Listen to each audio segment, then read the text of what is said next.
Sekolah itu bukan karena duit, gitu. Sekolah itu karena tekad. Oleh karena itu, kalau alat peraga kampanye hilang, maka mereka akan berupaya mendekati konstituen. Mereka berdialog. Ya. Mereka tidak akan menjelang pemilu saja mendekati, karena itu tidak akan mungkin. Mereka akan betul-betul membangun program langsung kepada konstituen.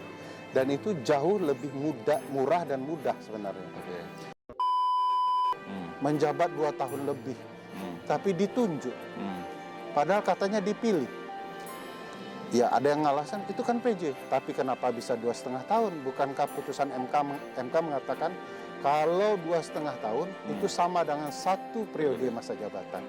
Jadi sudah ada PJ yang menjabat layaknya 1 periode masa jabatan dengan kewenangan yang bukan kewenangan PJ.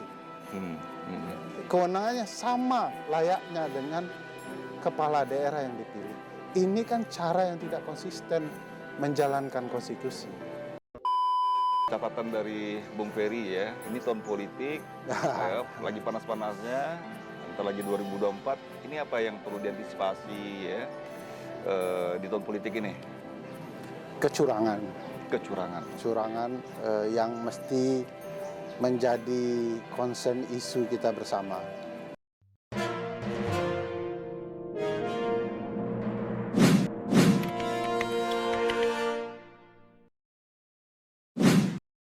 Halo teman-teman sisi lain Sang Pamong, salam Bhinneka Nareka Bakti. Episode kali ini kita menghadirkan seorang pakar hukum tata negara. Beliau juga dosen Universitas Andalas dan juga seorang aktivis yang kerap ditampilkan di TV-TV ya, media-media tentang pemerintahan, politik, dan terutama masalah hukum di negeri ini. Ya, kita sambut saja Bung Ferry Amsari. Siap. Bung Ferry, thank you. Sama-sama ada. Ya, sudah hadir di Sila Sapa. Siap. Sudah diajak menikmati suasana Santai dan alami ini ya. Asik. Ini apa kabar nih aktivitasnya Bung Ferry? Sehat, alhamdulillah. Udah sehat. Sehat banget lah. Alhamdulillah. Mantap. Oke, ini kita mau kupas sisi lain ya. Seorang Ferry Amsari yang biasanya galak di media nih saya lihat ya, mengkritisi pemerintahan ya dari berbagai analisis.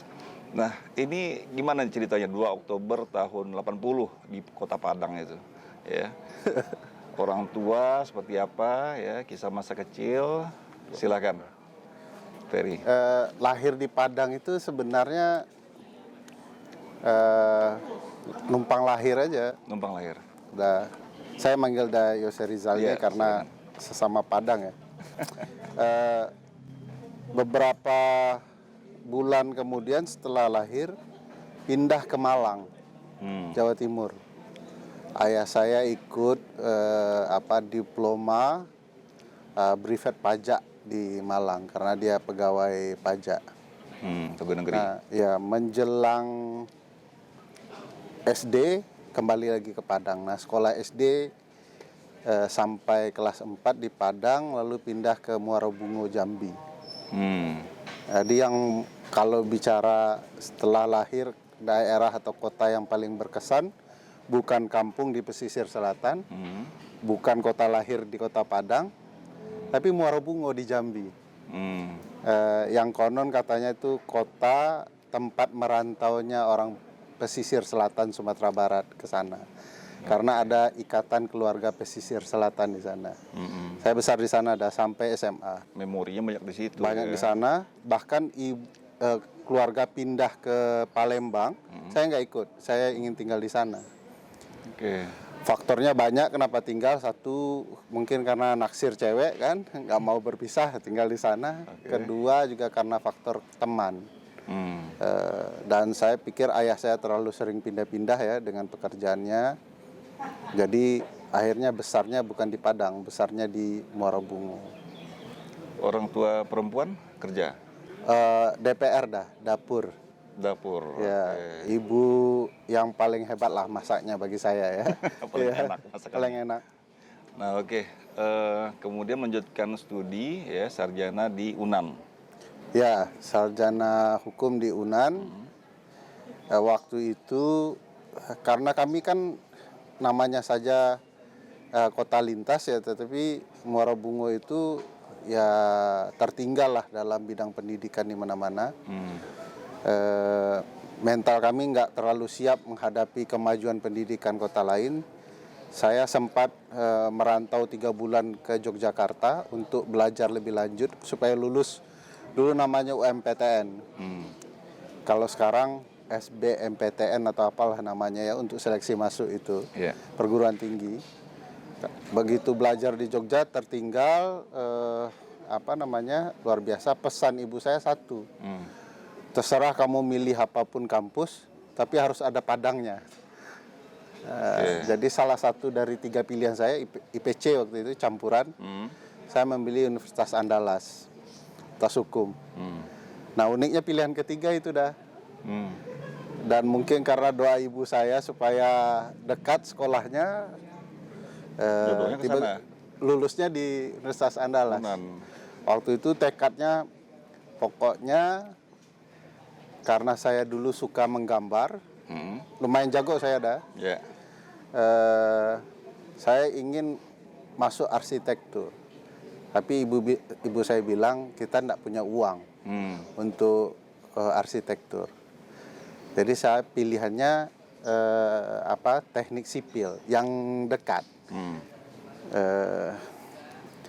Lalu begitu pilih teknik sipil, yang lulus malah yang sarjana hukumnya. Yang ketiga tadi ya. Nah, saya tekad tuh lulus. Tahun besok saya ulang lagi. Masa saya kalah dengan anak-anak? Itulah kepercayaan dirinya ya. Saya mau coba, tapi begitu kuliah hukum saya jatuh cinta dengan studinya.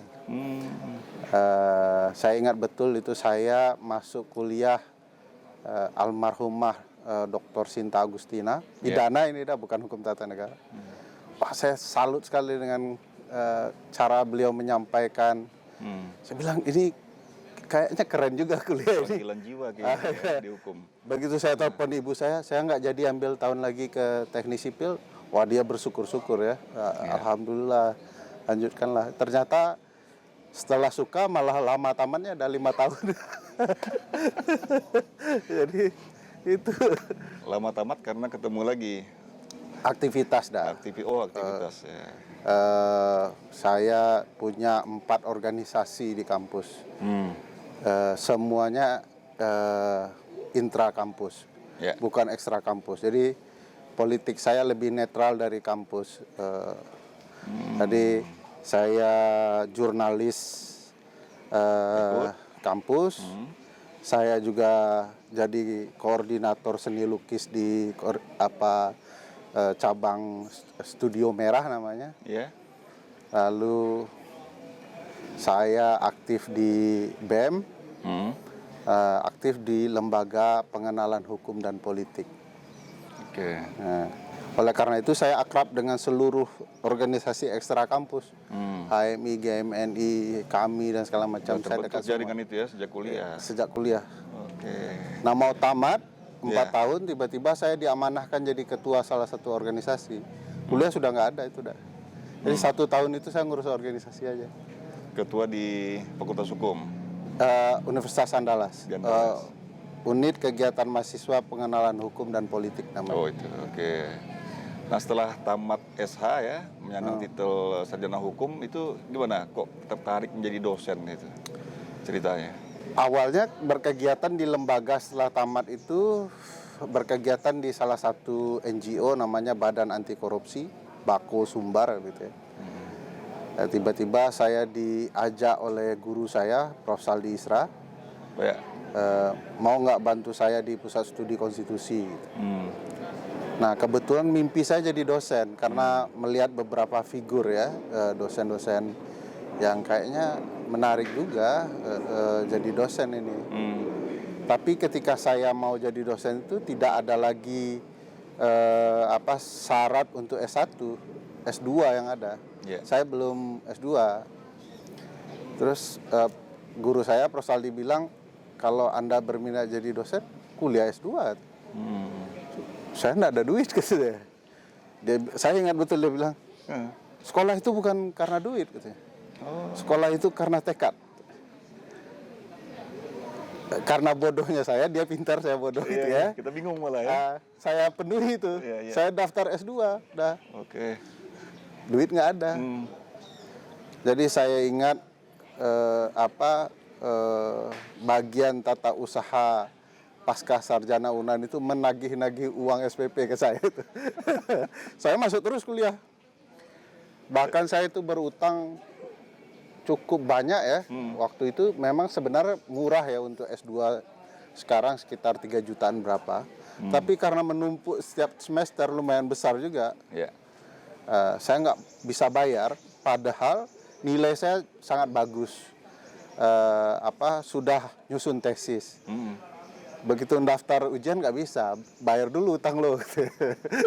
Bayar utang, gimana caranya, duit nggak Waktu itu ada. pekerjaan nggak ada? Pekerjaan masih asisten penelitian di Pusat Studi Dapatnya Konstitusi. dikit-dikit nggak tentu lah ya. Dapatnya nggak tentu itu, nggak tentu. Ya. Jadi saya ingat peristiwanya itu entah lucu, entah menyedihkan, entah aneh ya. Begitu ada ujian, saya kebetulan lewat di ruang ujian teman-teman saya yang master, lalu dipanggil oleh beberapa penguji. Anda tesisnya udah layak nih, mau nggak ujian? Saya masih pakai kemeja biasa, mohon maaf tidak bersepatu waktu itu, ke kampus. Bilang, saya mau ujian Pak, tapi disuruh bayar SPP. Nantilah bayar SPP itu, katanya. Ujian dulu. Gimana caranya? Saya akan perintahkan orang untuk kamu mendaftar ujian, tapi benahi dulu penampilan kamu untuk ujian. Nggak ada sepatu, saya datangi teman-teman S1 saya. Saya intai itu sepatu mana yang layak untuk ujian. Oke. Panggil dia, pinjam saya sepatu. Saya datangi ruang itu lagi. Ini oke lah, katanya kan. Supaya menghormati forum ini kamu harus ada sepatunya, katanya. Saya waktu itu pakai kemeja, saya sengaja kancingnya dipakai supaya kelihatan rapi. Padahal rambutnya berantakan. Ujian lulus, tapi belum bayar seluruh hutang. Saya ingat guru saya itu nelpon seluruh teman-temannya, dia bilang, ini ada anak punya masalah uang, dia tesisnya bagus, tolong sumbangan. Patungan. Beberapa pakar HTN, ini dosa saya, kadang-kadang saya berdebat dengan mereka juga. Itu patungan untuk membayar SPP saya. Iya. Dan akhirnya sah ya, nggak ada utang lagi. Karena ibu saya nggak sanggup lagi menyekolahkan S2. Dia bahkan bilang, kamu kan sudah pernah dibelikan motor. Ada dibelikan motor, tapi sudah tamat itu dah. Tamat S1 dibelikan motor saya. Karena butuh tempat kerja serabutannya banyak. Dia bilang, kalau kamu ingin sekolah S2, jadi ojek. Saya nggak sempat dah, karena penelitiannya segala macam, motornya ada gitu ya.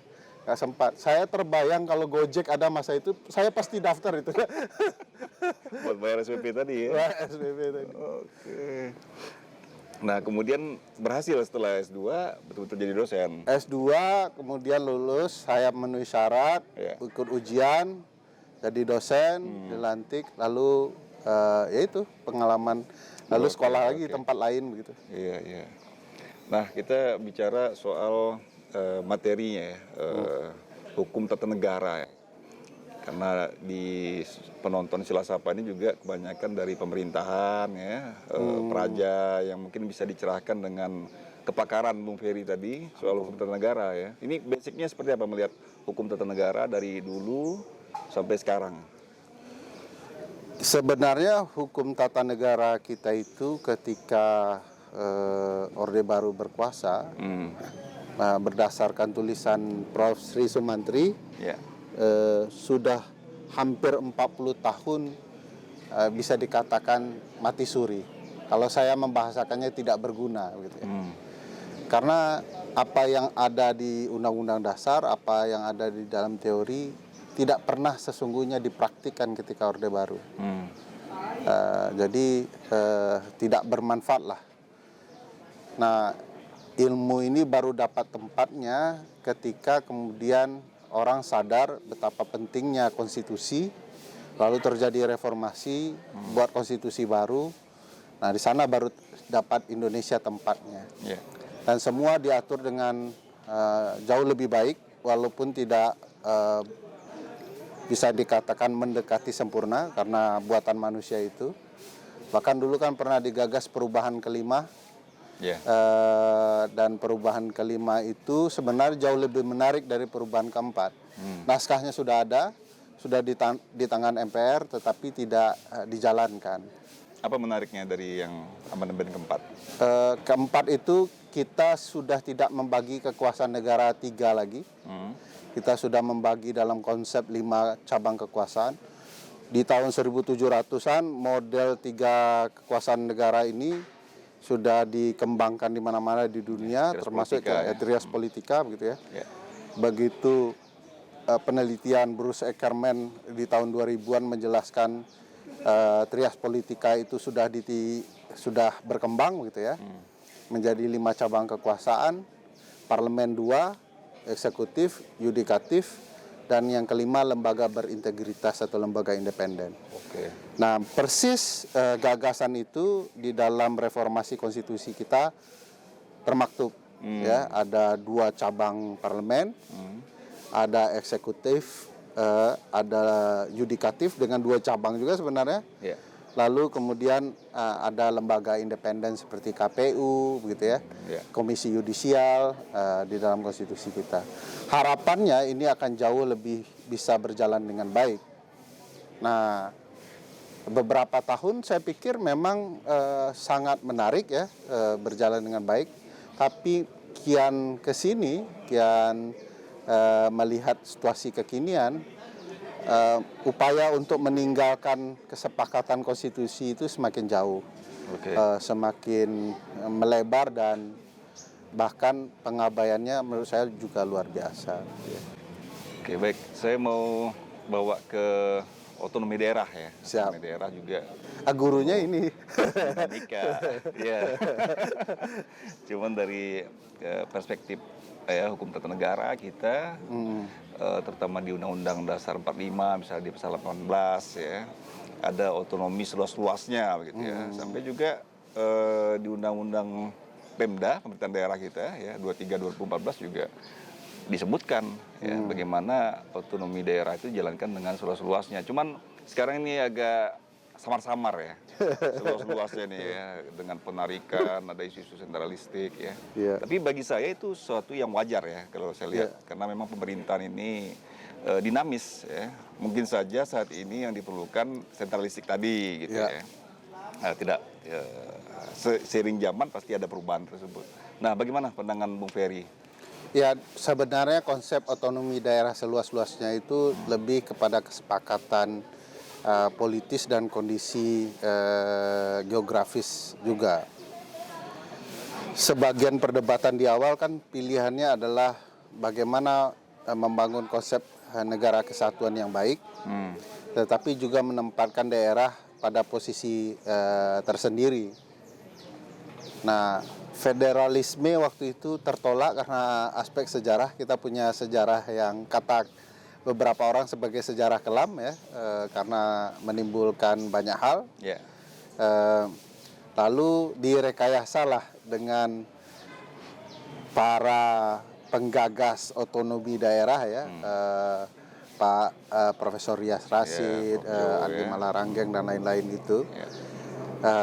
Nuansa kesatuan yang berbumbu bagi saya federalisme, yang disebut sebagai otonomi daerah seluas-luasnya. Dan itu tentu saja dengan harapan daerah bisa berkembang lebih baik ya, lebih pesat, lebih bermanfaat bagi rakyat. Dan kalau dilihat kontur geografi kita sebagai negara archipelago terbesar di dunia dengan penduduk sangat beragam, memang gagasan federalisme itu menarik, sangat menarik untuk wilayah. Tetapi karena punya sejarah kelam dan wilayah negara itu kita sangat luas begitu ya, maka rekayasa ini jadi sangat penting menurut saya, bahkan sangat menarik menjadi kajian. Nah, cuman memang diimplementasi karena kita luas dan beragam, tidak semua hal yang kemudian sebagai mimpi pelaku perubahan itu bisa diwujudkan dengan cepat. Dia memang harus berproses. Amerika saja butuh 200-an tahun untuk kemudian menyepakati konsep federalisme dengan negara bagian dan negara federal itu ya, dengan berbagai problematika yang terus juga berkembang. Apalagi kita ya. Kita baru 76 tahun, tentu perkembangannya adalah bagian untuk menuju kematangan. Cuman memang ada, menurut saya sayang ya, ada berapa guideline yang sebenarnya harus menjadi pagar penting agar otonomi daerah yang seluas-luas ini yang kita gagas itu bisa berjalan dengan baik. Kita belum tuntas misalnya waktu itu bicara soal bagaimana misalnya di antara otonomi daerah terdapat daerah yang khusus istimewa, ya ada dulu otorita Batam, ada Papua, ada Aceh, ada Yogyakarta, ada DKI Jakarta. Ini sebagai bagian yang harus ditimbang memang kekhususan tanpa menghilangkan spirit otonomi daerah seluas-luasnya yang menjadi pagar umum, dan kekhususan ini juga mempertimbangkan berbagai aspek sejarah, kondisi kekinian dan segala macam. Nah, kita juga masih bermasalah di soal relasi pusat dan daerah. Apakah otonomi daerah seluas-luasnya itu membangun raja kecil sehingga kemudian pusat diabaikan? Bagaimana relasinya dengan secara baik? Nah, sebagian besar saya lihat pusat putus asa membangun relasi baik itu, sehingga selalu berkeinginan menarik seluruh kekuasaan kembali ke pusat, menjadi sangat sentralistik, ikut campur dalam berbagai hal. Makanya sekarang kepala daerah itu bosnya terlalu banyak. Mendagri iya, Kemenpan RB untuk pegawai mereka di daerah juga iya, gitu ya. Ketua Parpol juga. Iya, belum lagi ketua umum Parpol lah. Itu kemana-mana jadinya kalau itu ditarik ya ke bagaimana percampuran-percampuran itu. Nah, ketidaksabaran itu yang kemudian saya bisa lihat terjadi ya. Ditarik lagi kewenangan daerah dalam hal tertentu. Udah, kalau masih ingat dulu kasus izin tambang itu sudah dari provinsi pindah kabupaten, lalu ke kabupaten lagi, ke provinsi lagi, lalu ke kabupaten lagi, pindah ke pusat begitu. Udah mungkin trial and error aja ya. Kayak trial and error tanpa, ya menurut saya mungkin orang berpikir memang harus ada percobaan, tetapi kan harus matang. Nggak bisa coba gagal coba lagi pindah. Udah juga harus ingat kasus pilkada bukan rezim pilkada dari bukan rezim pemilu menjadi rezim pemilu, lalu balik lagi menjadi rezim tersendiri, lalu balik lagi menjadi rezim pemilu.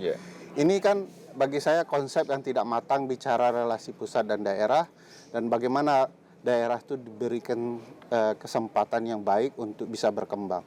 Saya percaya konsep ini kalau dijalankan dengan baik, dengan berlandaskan konstitusi, kondisi ke depan akan jauh lebih baik. Bagaimanapun pimpinan daerah misalnya, kalau dilihat konteks daerah dan pimpinan nasional, bagaimanapun ini adalah sumber daya manusia kita untuk mencari orang terbaik memimpin negara nasional.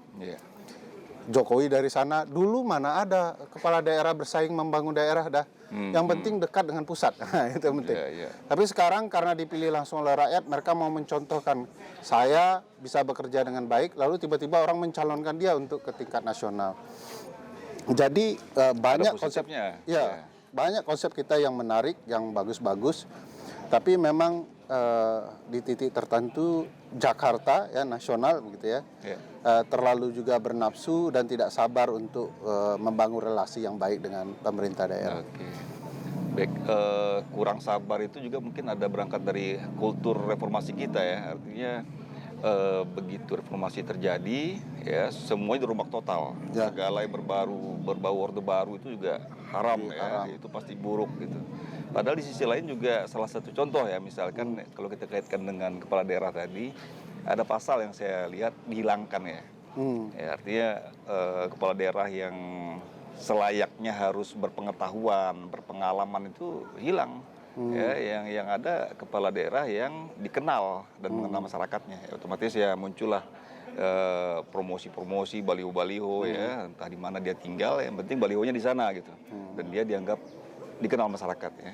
Dan itu saya lihat ya kita bisa diskusi ya. Mungkin menurut Bung Ferry, apakah itu menjadi salah satu sumber kepala daerah kita banyak yang terjebak ya, kasus-kasus korupsi ya, atau abuse of power misalkan. Bagaimana? Banyak penyebabnya ya. Salah satu yang udah sampaikan misalnya soal bagaimana sistem pemilu kampanye terutama sebenarnya bisa membangun ke arah pimpinan daerah atau pimpinan nasional yang koruptif, benar juga. Misalnya Kualitas kandidat tadi? ya, misalnya kandidat dikenal kualitasnya dari seberapa banyak balihonya di pinggir jalan kan. Ya. Padahal tidak ada korelasi alat peraga kampanye APK itu dengan kapasitas seseorang. Tapi publik kita dipaksa ada secara psikologis, politik ini sebenarnya strateginya untuk mengenal orang baru yang belum tentu punya kapasitas untuk bisa memenangkan pertarungan. Padahal kita dalam isu-isu kepemiluan sudah pernah menyuarakan APK itu dihilangkan saja, alat peraga kampanye itu. Di beberapa negara maju cuman ditaruh di tanah kecil saja. Itu pun untuk ngasih tahu open house, tidak ada foto, tidak ada isu yang lain. Jadi mereka nanti kampanyenya di open house itu, baik itu pengumpulan dana atau dukungan. Kita kan semarak pohon-pohon di paku begitu ya. Setiap sudut ada gambar, mau tidak mau. Kalau udah Yose Rizal pulang ke rumah, ngelihat 15 kali akan bertanya, ini siapa nih orang ini sebenarnya? Kita dipaksa kenal secara tidak langsung. Kita tidak pernah berdialog sebagai pemilih.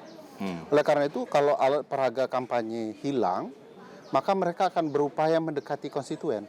Mereka berdialog. Mereka tidak akan menjelang pemilu saja mendekati, karena itu tidak akan mungkin. Mereka akan betul-betul membangun program langsung kepada konstituen. Dan itu jauh lebih murah dan mudah sebenarnya. Dibandingkan APK yang jor-joran, yang jumlahnya cukup besar, karena saking besarnya diminta negara yang nanggung, KPU yang mengeluarkannya. Nah ini yang menjadi beban biaya yang keluar di berbagai hal. Masyarakat karena tidak didekati dari lama, mereka mau instan.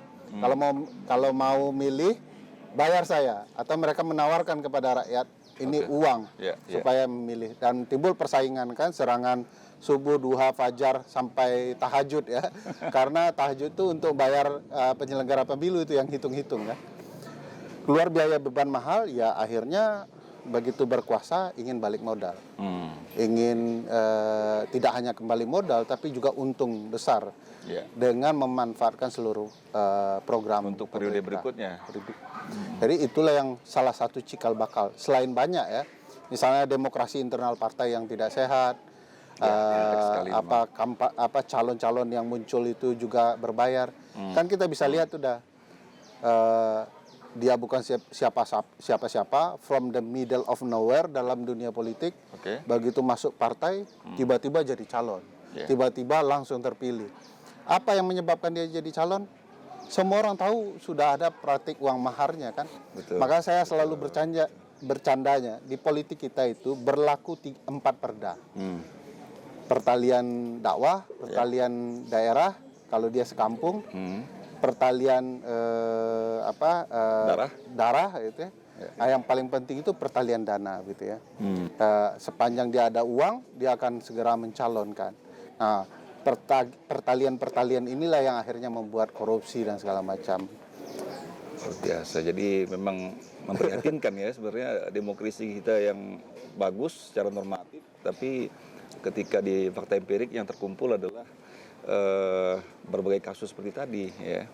Nah, saya tertarik dengan kajian yang harus dilakukan ya, jangan ujuk-ujuk ditarik misalkan.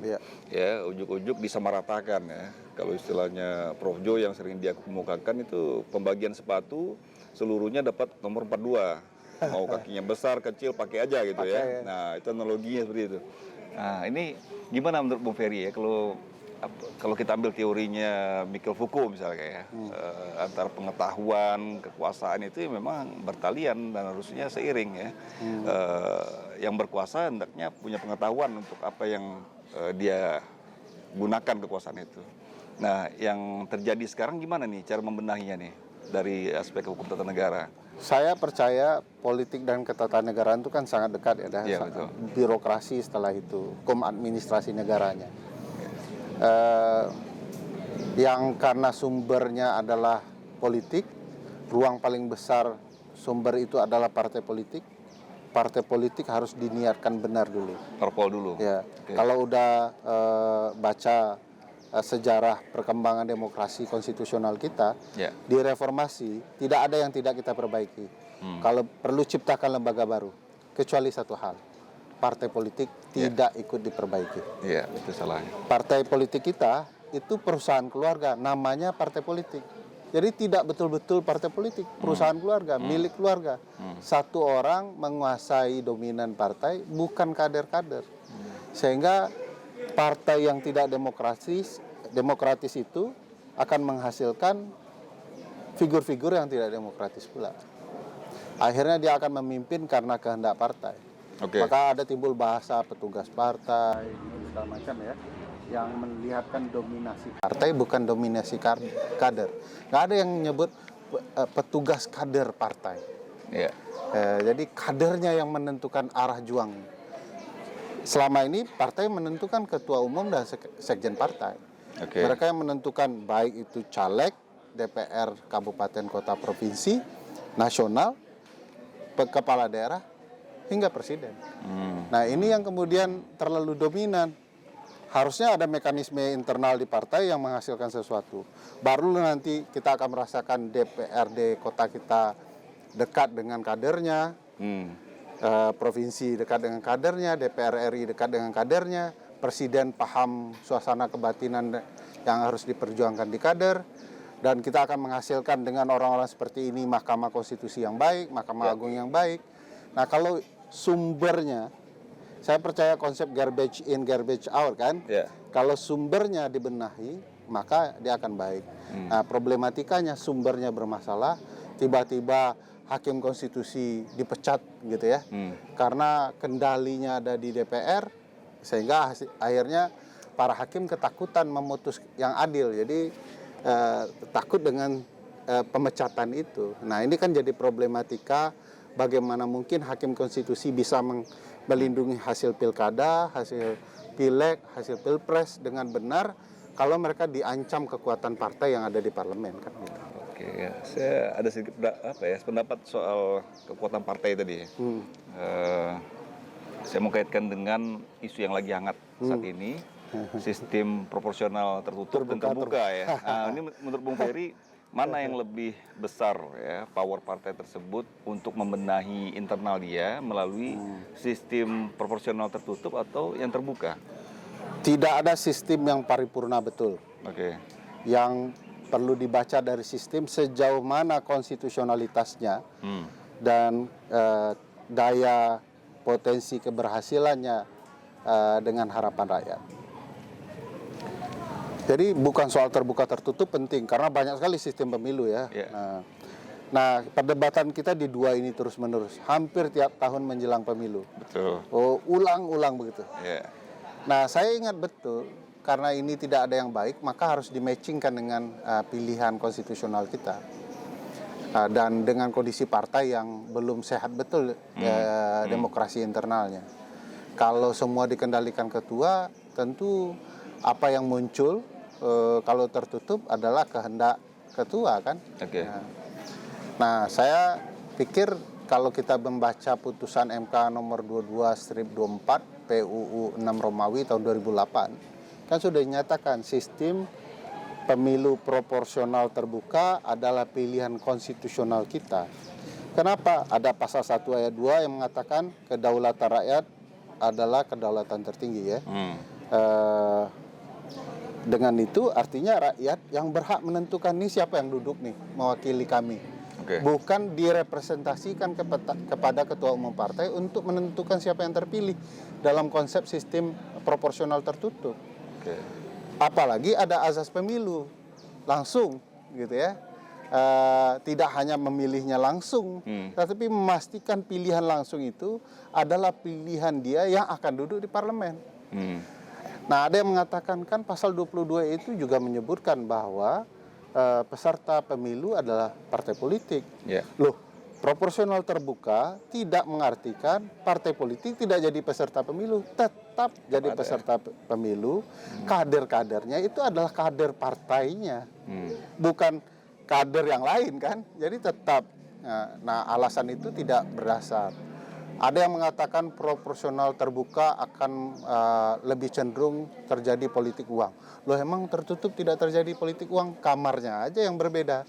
Karena kalau kita tabiat politiknya masih tabiat politik uang, mau sistem apapun, semua akan transaksi.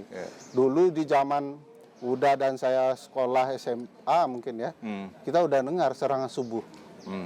Tapi kan sini sudah berkembang ya, duha, ya, ada serangan isya, sampai serangan tahajud itu ketika hasil suara sudah sedang dihitung. Nah, menurut saya ya tabiat saja itu. Termasuk kalau tidak langsung sekalipun pemilihan pindah ke MPR, tetap banyak juga politik uangnya di sana. Cuman lebih terhitung dengan baik. Jadi matematikanya jelas. Karena 711 orang butuh uang berapa untuk kemudian bisa menang kan gitu. Sementara ini pilihan langsung oleh rakyat. Mereka bingung sendiri. Sudah kucurkan uang banyak-banyak, sudah kasih orang, belum tentu rakyat memilih mereka. Jadi bagi saya terbuka jauh lebih konstitusional karena memang ada landasannya. Apalagi demokrasi internal partai masih sangat buruk, belum terjadi perubahan. Partai kita masih partai keluarga. Lalu kalau kemudian kita memaksakan pilihannya tertutup, itu akan sangat membuat demokrasi kita sangat ditentukan keluarga. Sekali lagi, yang perlu diingat, sistem tertutup itu khas Orde Baru. Memilih partai. Dan kalau udah lihat siapa yang mendukung sistem proporsional tertutup adalah partai yang dalam pemilu party ID-nya tinggi. Orang nyoblos gambar partai tinggi sekali. Jadi ini kepentingan politik kepemiluan juga. Sementara partai lain kandidat ID-nya yang tinggi karena dia coblos kader. Nah, ini pertarungan strategi saja, bukan pertarungan mana yang konstitusional atau tidak, karena pilihan konstitusionalnya udah jelas dalam putusan MK. Jadi yang lebih populer gambar partainya rupanya. Jadi dengan harapan bagi partai yang mensupport tertutup itu adalah jumlah orang yang akan memilih mereka dengan sendirinya akan jauh lebih banyak.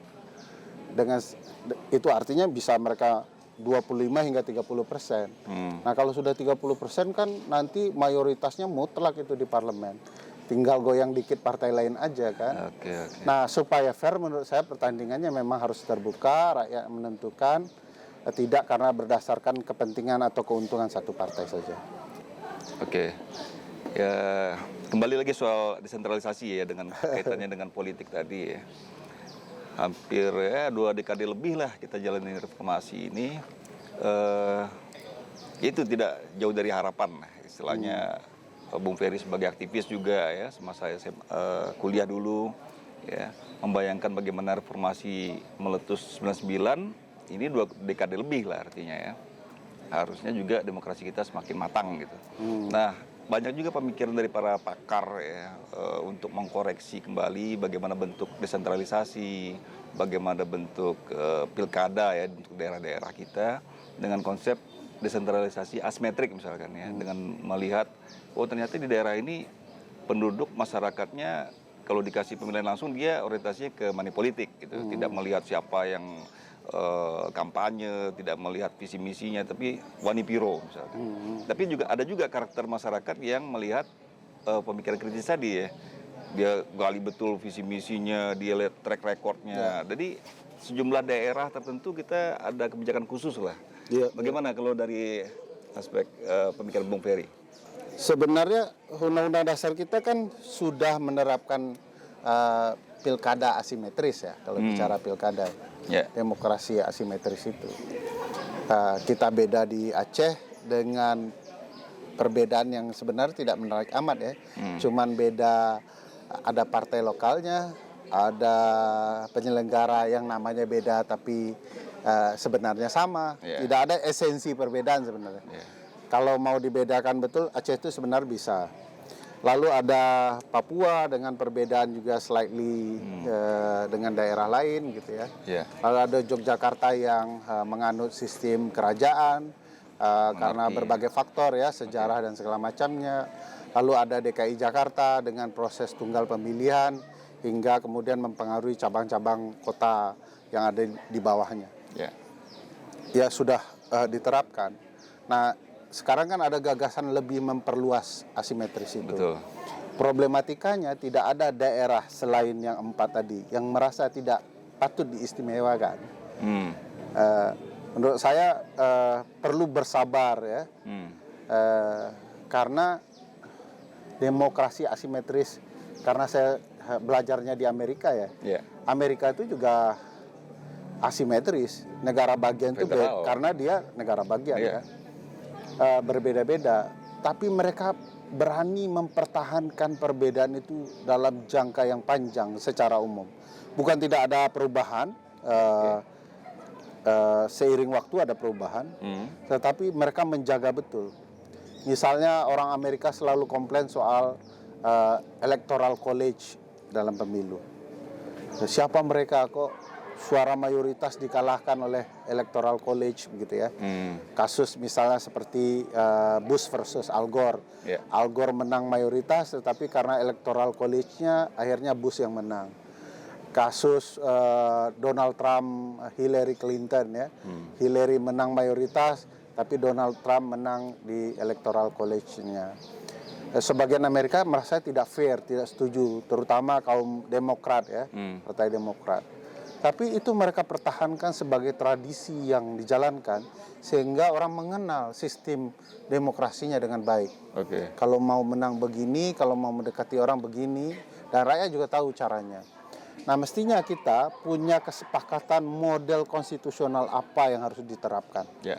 Kita ini memang boleh saja mengaku negara kesatuan, tapi kita nggak bisa mengatakan murni seperti Inggris misalnya. Tapi kita harus melihat negara kesatuan ala Indonesia begitu ya, dengan archipelago yang luas itu. Bagaimana modelnya, dan itu mestinya dipertahankan. Tidak perlu lagi ribut soal Yogyakarta, dia sudah establishnya begitu. Sekarang cari cara politiknya agar bagaimana kemudian itu bisa berjalan dengan baik. Sumatera Barat juga sudah berjalan seperti ini setelah reformasi. Bagaimana menemukan cara baiknya bagi publik agar berjalan semakin maju. Jadi asimetri sudah jalan. Saya agak khawatir kalau dikembangkan terlalu luas. Sekali lagi, sebagaimana udah khawatirkan, jangan sampai trial and error. Tapi pastikan bahwa sistem ini berjalan dan semua orang berkomitmen ke sana. Masalahnya kan tidak ada yang berkomitmen. Misalnya contoh, calon independen di dalam pilkada digoyang terus. Kalau perlu syaratnya dinaikkan terus kan. Nggak ada komitmen seperti itu, bagi saya merusak. Kalau perlu calon independen itu boleh aja. Di Amerika orang boleh saja menulis di kertas suara Ferry Amsari calon presiden. Jadi memudahkan orang memperjuangkan hak konstitusionalnya. Saya berhak, punya hak untuk berperan dalam pemerintahan. Itu salah satu hak itu diwujudkan. Tidak ada calon presiden di Amerika itu 2 dah. Yang nampak di TV ya 2, karena partai paling besar 2. Tapi prosesnya banyak sekali dan calon yang terdaftar pun banyak. Jadi memang yang saya pernah lihat ballot ya, kertas suara antara Bush versus Al Gore itu, saya pikir itu 2, ternyata 10 pasangan calon. Bahkan di daerah tertentu ada yang 11 titik. Itu isi sendiri. Tergantung negara bagian. Jadi orang diberikan haknya. Tapi bagaimana konstruksi politik dibangun yang akhirnya memunculkan 2 partai besar. Karena ideologi warganya memang terbelah jadi 2. Dan itu berjalan dengan baik dengan ratusan tahun pengalaman. Kita baru 20 tahun, 2 dekade, kita mencoba mencari hal baru yang kadangkala jauh sekali. Sudah belok kanan, bukan melanjutkan belok kanan dengan berbagai perbaikan, tiba-tiba belok kiri jauh memindahkan arah. Jadi kalau kita tertib secara basis konstitusional, ini akan berjalan baik. Lihat ketidaktertiban kita. Pasal 18 sudah mengatakan bahwa gubernur, bupati, wali kota dipilih secara demokratis. Sekarang ada yang namanya PJ, menjabat 2 tahun lebih, tapi ditunjuk. Padahal katanya dipilih. Ya ada yang ngalasan, itu kan PJ. Tapi kenapa bisa 2,5 tahun? Bukankah putusan MK mengatakan kalau 2,5 tahun itu sama dengan 1 periode masa jabatan. Jadi sudah ada PJ yang menjabat layaknya 1 periode masa jabatan dengan kewenangan yang bukan kewenangan PJ. Kewenangannya sama layaknya dengan kepala daerah yang dipilih. Ini kan cara yang tidak konsisten menjalankan konstitusi.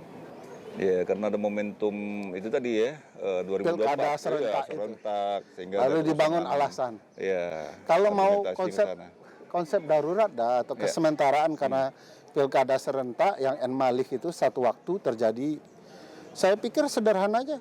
Ya udah yang kemarin itu panjangkan saja. Mereka dipilih rakyat, mereka ini sudah menjalankan tugasnya, ya sudah panjangkan. Tapi karena ada kepentingan politik, lupa kepentingan konstitusional. Pokoknya diberhentikan aja semua supaya tidak terbangun lawan politik baru di 2024. Nah, di sini konstitusi itu jadi tidak tinggi gitu ya. Oke. Baik, sekarang terkait soal ini ya. Aktivitas sebagai dosen di UNAN gitu ya. Kita Kenapa di Jakarta? Kenapa lebih banyak di Jakarta gitu ya? Gimana nih membagi waktu ya? UNAN Jakarta. Sebenarnya Jakarta Padang itu terjadi lebih banyak ketika pandemi. Istri dan anak-anak saya di sini. Ketika pandemik tidak ada kuliah offline, yang ada online, jadi lebih banyak di Jakarta. Nah sekarang sudah kembali ke offline. Posisinya masih sekitar 35-65%. 35-nya pulang ke Padang, 65%-nya Zoom. Tapi saya menargetkan ini tahun ini akan seperti sebelum pandemi, lebih banyak di Jakarta. Paling hebat itu seminggu sekali ke Jakarta. Tapi memang kerinduan ke kampus besar ya. Namun suasananya agak berubah memang setelah pandemik. Waktu itu saya berpikir teman-teman mahasiswa waktu Zoom, kapan kita tatap muka ini Bang? Saya bilang ya sebentar lagi. Begitu tatap muka cuma 2 minggu betahnya teman-teman mahasiswa. Kapan Zoom lagi nih? Jadi memang kuliah itu capek ya. Dalam tatap muka, tetapi kami sudah menjalaninya dengan target 100%. Perintah Pak Rektor. Dan sekarang saya libur hingga 6 Februari. Kami beda dengan UI 13 Februari ya. Kami akan masuk lebih dulu seminggu. Di 6 Februari mungkin akan mondar-mandir lagi lah. Tapi kegiatan di kampus saya relatif hanya mengajar ya, tidak ada banyak, paling diskusi dengan teman-teman mahasiswa, teman-teman masyarakat sipil, terus makan sate dan cari rumah makan yang enak. Iya, Lape Taraga. Lape Taraga. Jadi kalau ibarat Pepatah Minang kan jauh di mata udah kayak di hati kan. Walaupun di Jakarta tapi yang penting hatinya dekat dengan mahasiswa. Jakarta itu ke Padang itu lebih dekat daripada Jakarta Bekasi dah. Kalau ke Padang Jakarta itu paling 1,5 jam. Jakarta Bekasi bisa 2 jam lebih itu. Macetnya. Macetnya. Jadi kami rata-rata tidak ada ya suasana. Saya merasa lebih betah di Jakarta. Saya selalu merasa lebih betah di Padang sebagai rumah. Makanya kalau di sini lebih sering jamaknya dibandingkan di Padang yang memang tidak pakai jamak. Karena saya menganggap rumah saya di Padang. Di Padang. Baik, sekarang terakhir catatan dari Bung Ferry ya. Ini tahun politik, lagi panas-panasnya. Antar lagi 2024, ini apa yang perlu diantisipasi ya di tahun politik ini? kecurangan. Kecurangan. Yang mesti menjadi concern isu kita bersama. Tidak hanya orang seperti Dayose Rizal atau teman-teman akademisi atau NGO atau partai politik ya. Ini concern yang mestinya betul-betul kita perhatikan dan kita perjuangkan bersama. Belum apa-apa saja sudah muncul kecurangan-kecurangan, verifikasi partai politik misalnya, yang menurut saya buktinya luar biasa memalukan ya. Tidak pernah terjadi kecurangan semengerikan ini dalam amatan saya, yang melibatkan penyelenggara di tahap awal lagi. Jadi ini harus jadi concern. Saya sedang bersama teman-teman di Pusat Studi Konstitusi dan Temis Indonesia ya, merancang misalnya keterlibatan publik dalam mengawasi pemilu.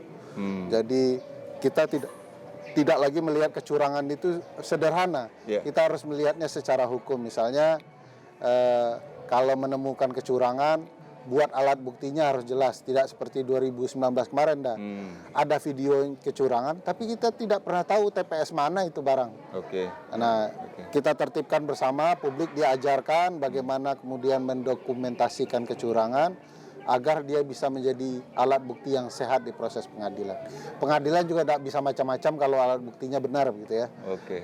Sehingga perlindungan suara publik menjadi kepastian yang harus diperjuangkan. Jangan marahnya telat dah. Begitu sudah keluar hasil marah-marah. Persis ketika Hillary Clinton kalah dari Donald Trump. Begitu orang tahu itu bagian dari strategi pemilu, orang marah, semua anak muda menghancurkan Washington dan New York begitu ya. Nah, begitu Donald Trump kalah juga marah karena berbagai faktor kan. Bagi saya jangan kita marah dan menghancurkan, tapi mari kita melakukan sesuatu bersama-sama, mengawas. Kan masing-masing kita punya TPS-nya. Amati TPS kita, kalau perlu tungguin, kan kita katanya bangsa yang berbudaya gotong royong. Seru juga kan di TPS itu ngopi, ketawa-ketawa sambil mengawasi dan mempersiapkan alat bukti agar TPS kita tidak dicurangi. Luar biasa ya, demi pemerintahan yang lebih baik. Lebih baik ke depan. Terima kasih Bung Ferry Amsari. Sama-sama dah. Teman-teman, itulah dia pakar hukum tata negara kita, dosen UNAN, ya, Bung Ferry Amsari. Terima kasih sudah menonton. Sampai jumpa lagi.